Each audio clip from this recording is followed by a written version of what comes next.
The device view of Dante Controller provides another way to create audio subscriptions. To open the device view for a device, double-click the device name in the routing view. Alternatively, press Ctrl-D on Windows or Command-D on Mac while that device is selected. The device view opens showing the Receive tab.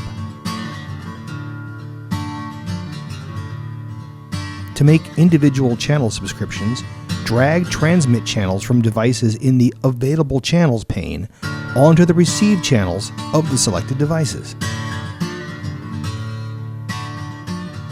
To remove subscriptions, select the Receive channels and press the Delete key.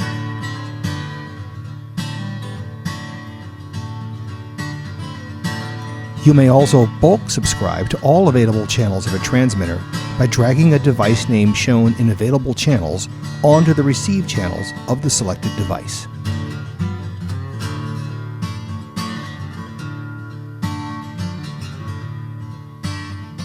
In the routing view, we can see that all the channels are subscribed.